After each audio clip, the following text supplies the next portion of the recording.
मैं doctor Swarupa Sahu, infertility specialist and laparoscopic surgeon. आज हमारे टॉपिक है एंडोमेट्रियोसिस। एंडोमेट्रियोसिस अभी जो सिचुएशन है या बहुत ही एक इम्पॉर्टेंट और उभरता हुआ आप बोल सकते हो एक टॉपिक है। एंडोमेट्रियोसिस होता क्या है?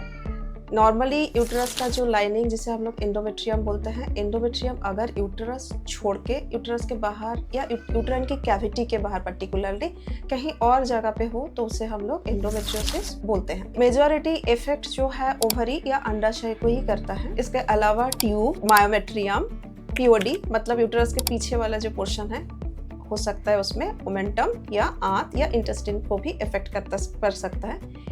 यूरिनरी ब्लैडर और रेक्टम ये सारे जगह पे हो सकता है। तो मेन इफेक्ट जो होता है वो है ओवरी, और ज़्यादातर महिलाएं प्रेजेंट करते हैं एक ओवरी के सिस्ट के साथ। ये सिस्ट बाकी सिस्ट से थोड़ा अलग है, इसे हम लोग चॉकलेट सिस्ट या एंडोमेट्रियोमा बोलते हैं। प्रॉब्लम क्या होता है? यूटरस का जो लाइनिंग है जिसका काम हर महीना ग्रोथ होना और मेंस्ट्रुएशन कराना होता है, सेम साइकिल ओवरी के अंदर भी चलते रहता है, जहाँ पे ओवरी के अंदर एक पर्टिकुलर एरिया में ब्लीडिंग होता रहता है और धीरे धीरे वो बढ़ता है और वो एक सिस्ट का रूप लेता है, जिसे हम लोग एंडोमेट्रियोसिस या चॉकलेट सिस्ट बोलते हैं। प्रॉब्लम क्या है ओवरी में सिस्ट होने की वजह से? बिकॉज ऑफ एंडोमेट्रियोसिस जैसे जैसे ग्रोथ होता है वो हेल्दी ओवरी को डिस्ट्रॉय करते रहता है।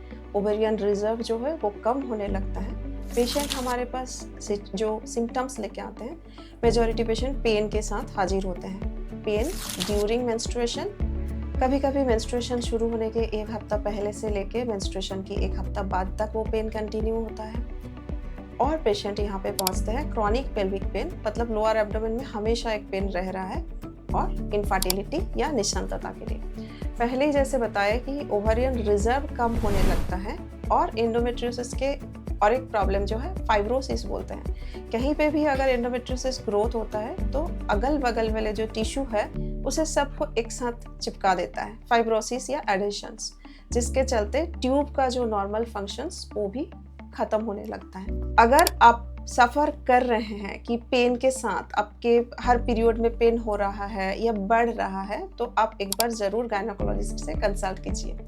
हम बोल ये नहीं रहे हैं कि आपको एंडोमेट्रियोसिस ही है, लेकिन कभी कभी देखा जाता है कि एंडोमेट्रियोसिस के पेशेंट ये सिम्टम्स को इग्नोर करते करते जब डॉक्टर के पास आते हैं तो तब उनका एक बड़ा सिस्ट बन चुका है या एडिशंस काफ़ी हद तक पहुंच चुका है। सिचुएशन जब अर्ली स्टेज में रहता है उसे कंट्रोल करना या ट्रीट करना बहुत ही आसान रहता है, लेकिन अगर एक बिग सिस्ट बन जाए या ट्यूब के जो फंक्शन है वो खराब हो जाए या आपका ओवरियन रिजर्व कम हो जाए, तब ये प्रॉब्लम्स ट्रीट करने का तरीका थोड़ा डिफिकल्ट हो जाता है।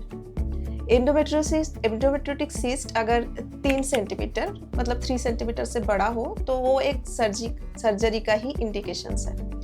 अगर पेशेंट सफ़र कर रहे हैं इनफर्टिलिटी से या उन्हें अभी प्रेगनेंसी का प्लान नहीं है, फ्यूचर में वो सोचेंगे, तो तब जो सर्जरी किया जाता है उसे बोला जाता है फर्टिलिटी प्रिजर्विंग सर्जरी। मतलब उन्हें फ्यूचर में कंसीव होने के लिए खाली सिस्ट निकाल के आना पड़ता है और ओवरी को छोड़ दिया जाता है as it is, healthy part of ovary को रख दिया जाता है बॉडी में। फर्टिलिटी प्रिजर्विंग सर्जरी हमें इसे ही बोलते हैं। कुछ पेशेंट में देखा जाता है कि सिस्ट के सर्जरी के बाद तुरंत ही उन्हें स्पॉन्टेनियसली या अपने से ही कंसीव हो जाता है, लेकिन कभी कभी सर्जरी के बाद भी उन्हें आईवीएफ की जरूरत पड़ता है। अधिक जानकारी के लिए हमारे चैनल को लाइक, सब्सक्राइब और शेयर करें।